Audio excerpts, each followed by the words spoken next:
Symmetry. Part 1.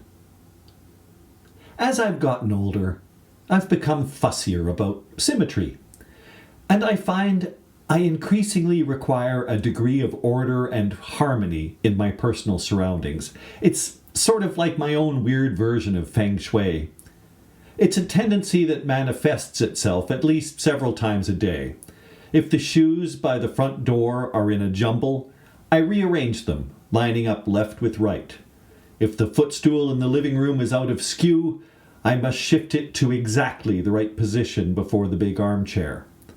I don't know if I'm getting more anal as I age, or if it's yet another indication of the obsessive compulsiveness that has bedeviled me since childhood. I'm also bringing that same level of heightened scrutiny to bear on my writing, especially my poetry. Yes, when it comes to verse, symmetry is paramount. The line or meter might be tweaked, disruptions in the flow of words permitted, but despite that, there is always, how shall I put it, an innate alignment or subtle congruity, conceptual through line, something present that gives shape and coherence to whatever it is I'm trying to communicate.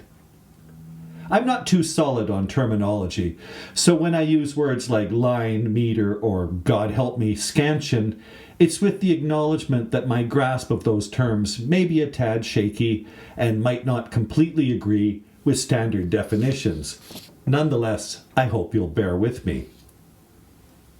To me, the main reason a poem is successful is that it faithfully and precisely transmits its theme or governing ideas to the reader. A certain amount of ambiguity is allowed, but nothing that conceals its main thrust, the author's reason for putting it down on paper in the first place. And no glossary or endnotes should be required to achieve full comprehension. Sorry about that, Mr. Eliot. Abstraction is fine, but if I come to believe a certain line break or structural flourish alters or disrupts the meaning or intention of the verse in question, I quickly discard it and substitute something better, restoring clarity. I'm probably stating the obvious, but with poetry, every word, every intonation, every comma carries weight, a significance, and the entire piece, if successful, combines into this brilliant synergy that would be dispelled or diminished by a single element out of place. The balance is that fine. And come to think of it, that's probably why I use so few exclamation points. They throw everything off, too hyperbolic and discordant. I don't want the volume suddenly jumping during a dramatic or emotional moment, believing it a cheap effect, like those awful soaring soundtracks in contemporary movies. Why shout when a normal speaking voice will produce the same effect without all the racket? If it's done right, if the poet has done their job, sweated the mandatory pint of blood, there shouldn't be a note out of place, not a beat out of place, not a single region of dissonance. Perfect symmetry. It's a feeling, a certain affinity, an inner tuning fork, whatever it is. It's not something that can be taught or successfully faked. Each poem has a beat or timbre, so many words relating to sound. The music in the lines subtle and elusive, except to the tuneless or tone deaf.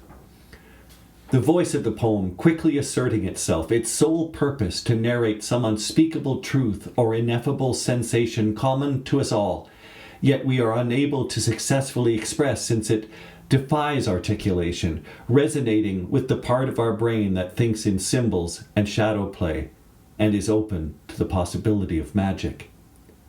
As William Carlos Williams writes, "Be patient that I address you in a poem. There is no other fit medium. The mind lives there." No one invented the metaphor. It was there the first time the sun came up and can be discerned in any random scatter of clouds or pattern of raindrops. We made constellations out of the stars and conjured myths to explain them.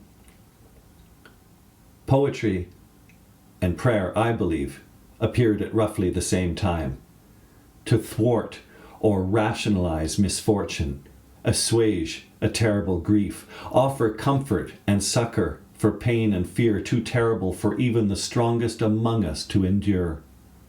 We battled demons of the mind and spirit, our stories, songs, and liturgy nothing more or less than coded messages to a distant or hostile God, beseeching mercy, relief from our afflictions. Suffering mightily over the course of our short and brutal lives, but our poems and prayers were our response, our only recourse to the gales of disaster and adversity besetting us, all the more powerful, we believed, because they were meant to be spoken out loud. Part 2. I think even a casual glance at my poems confirms my preoccupation with symmetry. And it's not about rhyming, my poems rarely do, or a slavish adherence to iambic pentameter, or lack of aesthetic ambition and daring, at least I hope not. I've always felt the visual appearance of my poems was critical, emphasizing their concision, an almost unbearable compression of ideas and dreams and experiences and emotions. It's the structure that keeps them from flying all over the page. A mere scramble of words would hardly suffice when it comes to transmitting my bleak worldview to my fellow Homo saps. Those kinds of messages require a tight frame, like an official notification letter from the War Department to a young widow. My poems aren't ink blots, open to every interpretation no matter how malign or inaccurate. Hardly. They're ice picks, meant for close-in, discreet work, expertly wielded then with a quick sleight of hand, concealed in some hidden pocket. As with all the other arts, boring or confusing the punters is not an option, more like a mortal sin. I have no interest in writing a book-length poem that meticulously details my worldly woes, the text meandering like an ancient river valley, losing the reader somewhere around the 8th stanza. It's just not my style. I prefer weaving the universal out of the intensely personal, translating things I observe or encounter into larger, expansive visions of reality we all might recognize, seeking a kind of frisson, readers experiencing my poems as closely and intimately as I intend. Trying not to give away too much in the title, letting the meaning of the poem become clear as it progresses. Maybe I am a bit of a stylistic stick in the mud. I recoil from cascades of letters descending the page in 2s and 3s, frustrated by the perceived smugness of the poet in question. Just get to the bloody point. To me, it's not about impressing academics and poetry nerds, composing verse boasting the same level of difficulty as landing a quadruple Lutz at a qualifying tournament for the Olympic Games. As with all things, I adhere to the age-old, time-tested principle of keep it simple, stupid. I'll take Victorian doggerel over a 25-page poem that looks like a dotty word collage assembled out of old magazines by a very disassociated inmate sitting on the wrong side of the barred windows of your local loony bin. I think author Martin Amis summed it up best when he said, "I have no patience for anything experimental or obscure. Above all, obscure. I have to know at all times exactly what's going on. I'm very committed to the pleasure principle. You read literature to have a good time, or why else would people go on doing it?" End quote. I'm with Marty. Any stylistic excesses, line breaks, or typesetting twitches make me nervous. Are they necessary?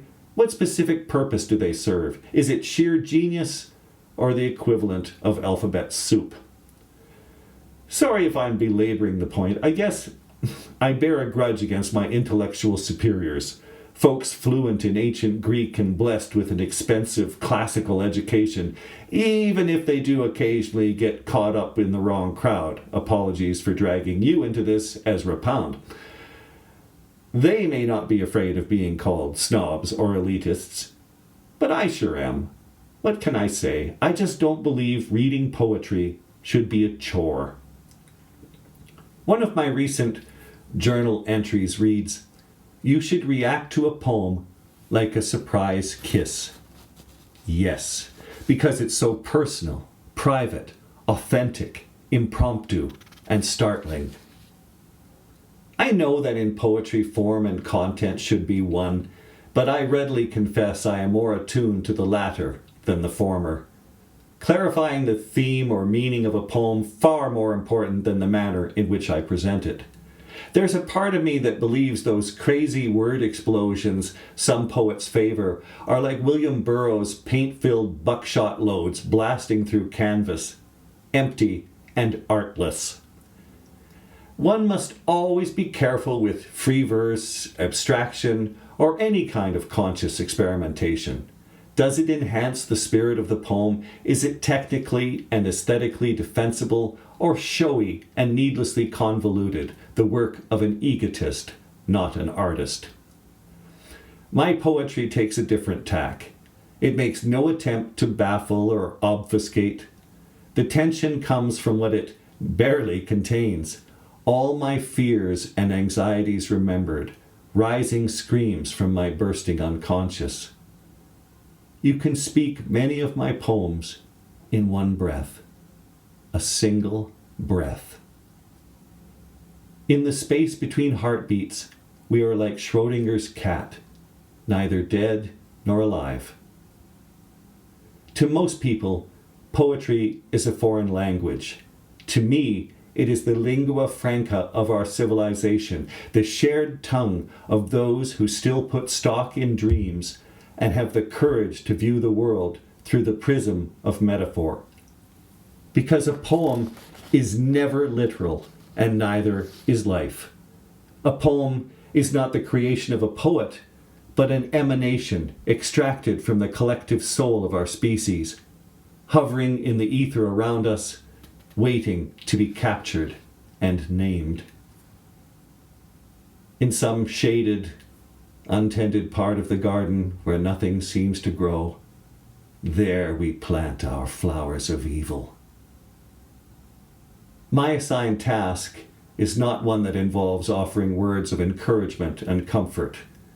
My work isn't very hopeful or inspiring, but I can promise the occasional epiphany or two, portraying the experience of life to my fellow broken, lonely human beings, reminding and reassuring them that as isolated and forsaken as their lives sometimes seem, they do not suffer alone.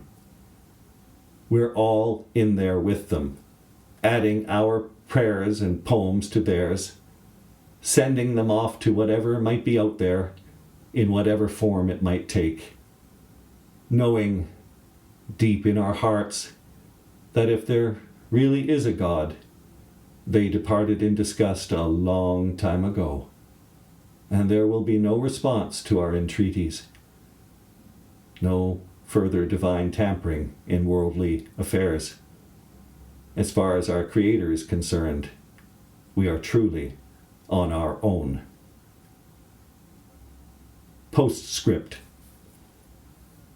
How can I write verse that is expansive, emancipatory, and transgressive if all my poems have the same structure and look? Don't I constantly vow to disappoint reader expectations and defy their stubborn preconceptions? And shouldn't that same mentality apply to my approach to my work as well? But does that mean I have to start deliberately fiddling with form, syntax, and structure, tossing everything I believe out the window? Or is the answer perhaps not nearly as obvious and superficial? As I've aged, my message has changed, becoming deeper and richer, more nuanced. There is a transformation involved, but it's on a spiritual and intellectual level, new perspectives and widening horizons. I look at my poems from 20 or 30 years ago, and a healthy proportion of them seem like they were written by someone else. I hardly know that guy anymore. My latest poems don't look radically different from the early stuff, but they offer an entirely different take on life, a whole new set of priorities and anxieties. I'm older, gazing out through aging eyes, noticing things I haven't before. So, yes, I'll allow that it's entirely possible my poems are the equivalent of the same tune plucked on a ukulele over and over again. That for me, function always trumps form, clarity eminently preferable to opacity. Does that somehow disqualify me? Negate my right to call myself a poet? Am I merely a poser? Someone who likes to brandish his stigmata at everyone he encounters? I guess my response is the one thing I owe my readers more than anything else is absolute honesty in everything I put my name to. And I sense, at least in my case, that doesn't mean putting on a stylistic show. Smoke and mirrors, words leaping about the page like Nijinsky with a bad case of piles. Again, not for me. Would people take me more seriously as an artist if I became increasingly hermetic and inscrutable, aka virtually incomprehensible? Would I suddenly be the darling of academia, toiling on behalf of the chosen few for crumbs off their lavish table? I wonder if posterity would tolerate such an obvious phony. Could the guardians and arbiters of literature's hallowed halls possibly be that heedless, inattentive, and capricious? Or is that their nature, and we're simply naive for not suspecting as much all along?